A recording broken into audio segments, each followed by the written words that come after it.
I think it's going to be a really difficult case, right, for New York City in general, because I think this guy has the right to defend himself. So I can look at this from the perspective of what exactly is going on, but what was being said, you can't hear, right? There's no audio on this video that I have seen so far.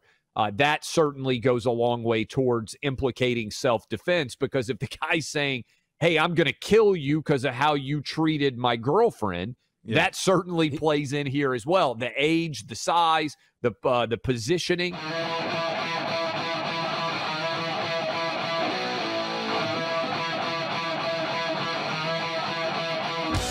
In New York City, and it's now catching national attention because of a lot of what I think people are feeling right now is there is among woke progressive prosecutors, there seems to be this desire to go soft on criminals, meaning either don't charge them at all, dismiss the charges, give them minimal charges, or want them or let them get out early. I mean, there's just this attitude within the criminal justice apparatus of the left where they are in charge, which is now pretty much every major city. As I said, Clay, I checked in on this one with our buddies Michael Berry and Jesse Kelly. Houston even has a progressive prosecutor now. This is not just a thing that's happening in cities in the blue states. It's all over the place. Here's the situation, and it's a self-defense case that is already being treated as a murder by Alvin Bragg, the new district attorney here in New York City. A man named Jose Alba, 62 years old, almost a senior citizen. He was working in his, now for those who aren't familiar with bodegas, it's very much like a deli or a small grocery store. We call them bodegas here in New York City, and so that's how I'll be referring to it. It's just common parlance here in New York. So he's a bodega employee, and he was doing his job, and he's behind the counter, and there is some kind of disagreement with a woman who is the girlfriend now of the deceased, who apparently tried to buy a bag of potato chips for her daughter. Her debit card was declined, and the store employee said, give the chips back. You have not paid for them, and if you cannot pay for them, you must give them back. According to police, then the woman pulled a knife out of her handbag. There was a scuffle, and she ran out of the store to call on her boyfriend for help. Her boyfriend, now dead, this guy Simon, was on parole at the time for attacking a police officer. So this is a person with a violent criminal history. State records also show that he had spent time in various New York prison facilities previously.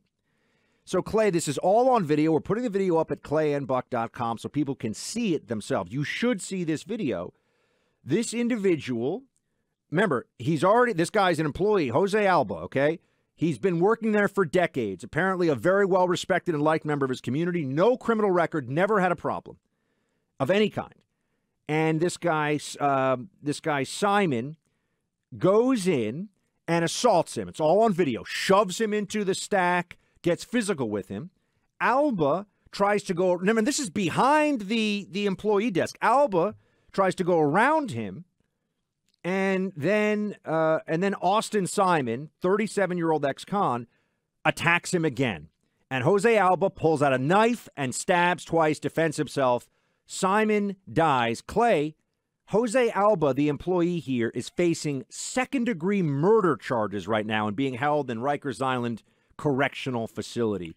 People are outraged, and I think we all see what's going on here.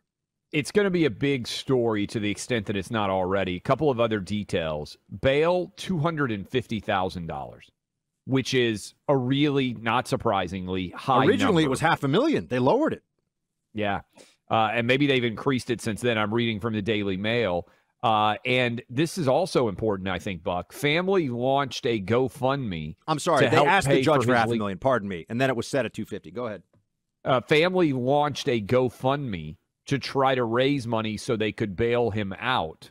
They had raised $20,000 and then GoFundMe pulled their fundraising capability, much like they did for the Kyle Rittenhouse case, because GoFundMe basically decides if there's anything that's the least bit controversial that BLM is upset about, that is going against the prevailing left-wing orthodoxy, they will pull it back. And so the case is going, this is according to the Daily Mail again, case is going in front of a grand jury on Saturday. This is going to be everywhere, is my prediction. You saw this story because New York City, and again, it's all on video. You can watch this. Everybody can effectively be their own juror and determine what they believe is appropriate or inappropriate. The racial dynamics at play here, let's be honest, are significant because the guy that got stabbed is black. The Bodega employee, I'm assuming is Hispanic, yes, based on his name. Jose Alba, yes. Based on his name. So you've got that dynamic that is at play as well. You've got the location here, Buck, which you could speak to better than I could, but it's a Harlem bodega, That's right? It's in a heavily black and Hispanic neighborhood. You have the past history of this individual who was stabbed, and that will be much debated in terms of admissibility in the event that this is a criminal trial. But you also have Alvin Bragg, who has typically been, and again, you're in New York City, so you can speak to this very well, but I follow it, let's say soft on crime, right? Has not charged people to the utmost by and large when they are accused of misconduct, accused of criminal activity.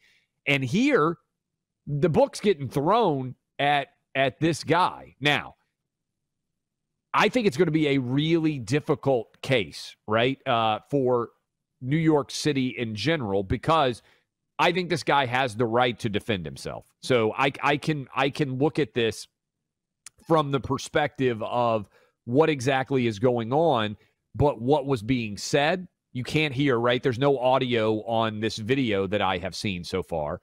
That certainly goes a long way towards implicating self-defense, because if the guy's saying, hey, I'm going to kill you because of how you treated my girlfriend, that certainly plays in here as well. The age, the size, the positioning, all of this is going to be, because everybody can watch it for themselves and make their own decision. I've had some use of force training from the government in the past, and I can tell you that when you have someone who is bigger and stronger, who has already, remember, he's coming in effect here to finish off the fight that his girlfriend wrongly started and flashed a knife, which assesses, which brings into a weapon into the case immediately. So what we're asking this individual, Jose Alba, to do here is to hope that the knife that has already been used to threaten him is not now in the hands of this guy who wasn't even there, who's a violent felon, who is clearly a guy who, has had an anger. He didn't enter the store with good intentions. Right, clearly didn't enter the store because he wanted to have a nice chat with him, assaulted him once physically, and then the guy tries to get away. He didn't use the knife the first time, and then he wanted to assault him again behind the counter in the store. If this isn't self-defense, what is self-defense? What is the city of New York asking Jose Alba to do here?